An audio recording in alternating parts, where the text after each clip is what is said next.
in a neighborhood. We know that, right? And more married. Hello, everybody. Welcome to Lead Pits Live. I'm here where I'm supposed to be, my annual pilgrimage to the Every Man Can 2023 conference. I was here for 2022. Every Man Matters is the name of this conference. Behind us is one of the presenters. We've heard several presenters today in the breakout room over there. Some great learnings taking place as well, as you'll see in video. We have the organizer of this, the visionary, who has taken time to sit with her live at the conference at Mount Hermon Church, the Reverend Dr. William Glover, my brother. Let me bump you in, bro. Man, it seems like just yesterday that we were sitting here, and it continues to get better and better. Before we run off into all of this conference stuff, I want to congratulate you. Thank you. Mount Hermon Ministries and all the people that I'm seeing moving around in excellence. Thank you. To put on such a fine conference. Now, year two. This is year two. What did you learn from year one that you implemented in year two? Well, of course, we did an assessment and kind of looked at what went well, what did not go well, what can we do differently. So this year we just added a few more personal touches. For instance, we included the bios of the presenters in our program to expand that. We also this year added the lanyards with guests and media and all access passes for everyone. We're filming all of the sessions this year so that people can order the sessions. So we're just trying to add components to it as we learn and grow. When I came in this morning, breakfast was being served. Prayers were ringing down. You started it off with a powerful message. And look, let me not ask so many questions at one time because I'm so excited. Talk about the opening prayer and how that set the tone. Yeah. What makes this men's conference different in our estimation is it's about building relationships amongst community churches, multicultural, interdenominational. So in our registration session, we're intentional about giving men an opportunity to build relationships and to get to know each other. We do it over breakfast. We do it with icebreaker exercises, and we give them all different color name bands. And their assignment for the day is to get to know brothers with different armbands, because different colors. Yes, because they didn't come with that group. All the men from the same church know each other, but we mix the bands up to encourage the men to build a relationship with and to get to know other men. So in the group activities, that's what they were doing. And also we had men praying for each other from different congregations, different ethnicities, to build those relationships. And I do the same thing with the pastors. We've done relationship activities so that we don't show up here strangers, but that we have relationships. When I'm sitting around and observing, one of the things I'm noticing and I'm saying to myself, life is not that complicated. The problem that we have in America with race relations and all of that shouldn't be as complicated. We can use what we're witnessing right here as a template to how men and people can get along in a more perfect and enjoyable life. Speak to the diversity and how we're just seeing love throughout the air. Well, absolutely. And it just goes back to the old adage that we have more things in common than we have in differences that we have that are different. And so in our Every Man Can, we focus on the things that we have in common, the things that we share. Obviously, the most obvious thing is that we're all men. And regardless of race, ethnicity, religion, men essentially experience life the same. So that's a connect. Another connection here also is that this is a Christian men's conference. So we all share the same faith. And because we share the same faith, we have basically the same value system. And we make certain that that faith and those value systems, the commonality, supersede things that could otherwise divide us, such as politics, such as other components that people use to bring the vision. So we focus on the things that bring us together. And again, we focus on building relationships so that when we experience each other outside of the context of the church, we're not the other. but that we're extensions of one another. Now, people are listening live as I am sitting here live. They're listening to a great message behind us. Who is that talking, and what is his main topic? Okay, so the theming of this conference is the conference name is Every Man Can. That's the empowerment piece. That whatever you're dealing with, man, you can make it, you can get through it, you can succeed. But the theming this year is Every Man Matters, which speaks to the significance, the importance, the worth, and the value that men add to their families, to their churches, to their communities, to society at large. Every man matters, and so all of the topics have that phrase. I just ministered on Every Man's Character Matters. Yes, it was powerful. People heard some of that, by the way. Yes, because everything rises or falls to the level of our character, just a basic character principle that we ministered around. Behind me is Dr. Jamin Staciano from Summit Church, and he's ministering on Every Man's Marriage Matters, because marriage is still the building block for society. Okay, however you conceptualize it, it is still the building blocks of society. Going on in our fellowship hall right now, we have Pastor Chris Mertz from City First Church, and he's ministering on Every Man's Purpose Matter. Okay. And yet to come, we've got Dr. Phil ministering a general session on Every Man's Leadership Matters, because we need more men who will embrace leading.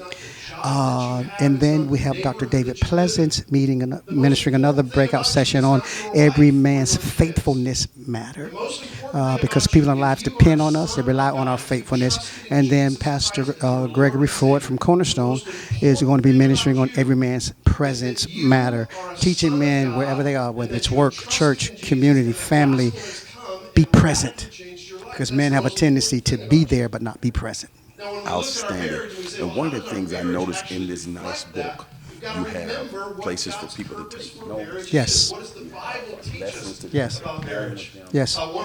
You get the video. Yes. Now let's say that people are watching this now. They are not here, but they want a copy of this whole experience. How can they get it? Okay. You can visit our website, www.mthermanchurch.org, and it's not up as we tape, but it'll be up shortly afterwards. There'll be an order form and a listing of what's available, and you'll be able to order online. Okay. When you were up there speaking, I noticed how you were so good at talking to people who may not have heard how African Americans go about how they do it in the Yes. The way you were able to weave in, hey, this is how we do it, this is the way we learn. That was a cultural consciousness that you brought up there, and you did it so well. Why did you feel it was necessary to kind of say those things? Because we don't create cultural understanding and display the value of cultural differences and give people an opportunity to experience it, then you'll never bridge the gap of understanding. And the fact that we are intentional about hosting here in our community, it isn't just because I want to have it at Mount Hermon Church.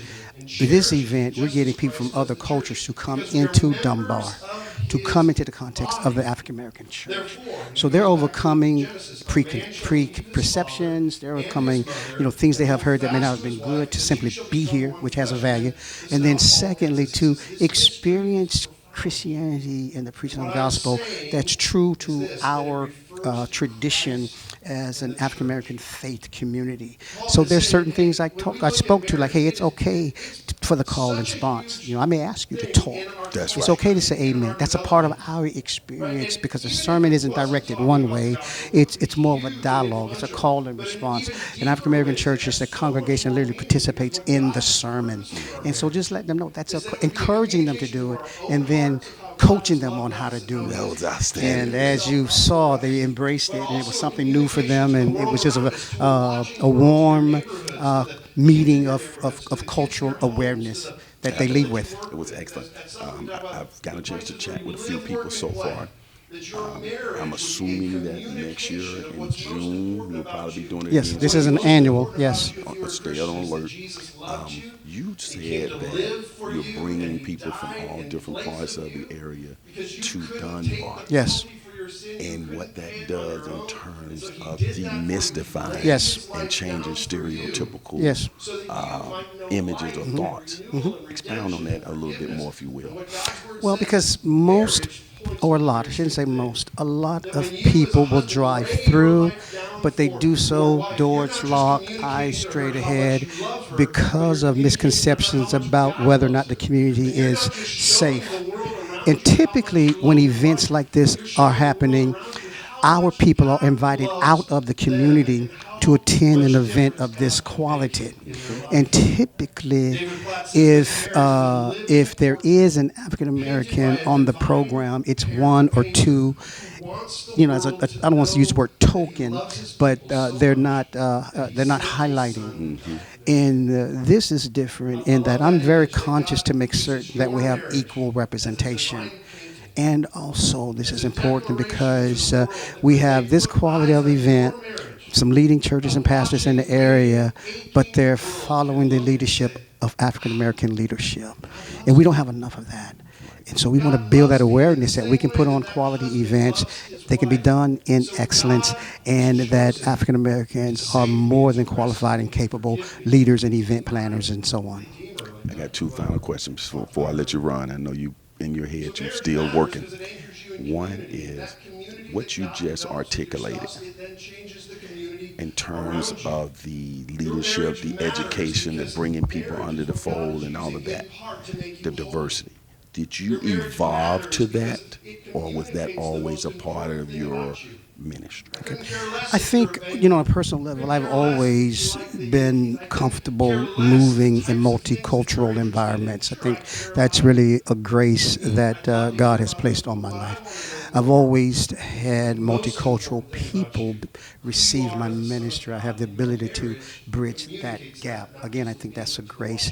In the context of church life, I'm being intentional simply because of our locality, simply because of the obstacles we have to overcome. And also I'm trying to counteract the trend and the narrative of upwardly mobile African Americans leaving African American church to connect to suburban churches because they feel that the leadership is better or that there are better opportunities to network because of business or whatever the case might be. Because we are dealing with this narrative of, just like we have white flight from communities that have been diversified, we have this narrative of there being black flight from African American churches. Had no idea. For churches in blighted communities. Oh, absolutely. And so I'm really, this, in the presentation of this, the feel of it is to counter all of that. Because, and I want to say this to our upwardly mobile, influential African-American people, not to abandon the African-American church, because the church is still the most valuable institution in blighted communities, both economically, but also spiritually. But we need to be able to retain those who can make contributions to continue to help strengthen the church. Amen. Unbelievable, man. I hadn't even thought about it in that context. What do you hope that when people leave here today, having experienced this wonderful Every Man Matters, Every Man Can, Every Man Can conference, which this topic tonight is Every Man Matters, this morning. What do you hope they take away from this? Well, first and foremost, for the men who are present, to feel empowered and encouraged to carry the weight of responsibility that rests on the shoulders of men, be it in the family context as husbands and fathers, in the relational context as brothers and granddads and uncles and mentors, be it the spiritual context in our churches, and just in life and business. To be empowered, to be encouraged, to be forced and stretched to grow by what you have heard, inspired to grow by what you have heard. So that's the impact of the conference. But also, because this is a faith-based conference, we want to bridge the gap in men in the Christian faith, that beyond our necessity our faith supersedes that because we should be kingdom-minded men who are united by something that's bigger than where we live, our education level, and the complexity of our skin. So those are the aims and the goals. Now you see why I call him the community's pastor. Even though he's Mount Hermon Ministries, Mount Hermon Church's senior pastor, he is the pastor for the entire community, and he does an outstanding job. And history will report that. I'm a part of history, Absolutely. reporting this to Yes. live into perpetuity. Yes. I want to thank you for blessing me with the opportunity to be your media sponsor, to be a part of this wonderful experience here, that every time I come, I learn. You might think I'm just logistically working, and that you listen to me sometimes. There's a weed called dog fennel, and at this golf course down in Naples, they did not want dog fennel. It's this tall, Inside little laughter here. We just had a discussion on why we do the things we do and the value of it. And Lee basically got me straight about, hey, this is his thing, and here's why I'm doing it. Let's roll with it. And I said, you know what, Lee? I trust you. Let's do it. That's right. And he does the same to me. At some point, I have to say, Pastor, you'll love what I'm trying to do. And he trusts me, and I trust him. But I have to Bigfoot every now and then because he's, of course, my good friend, the Reverend Doctor. Reverend, I want to make sure you shout out your other sponsors. Absolutely.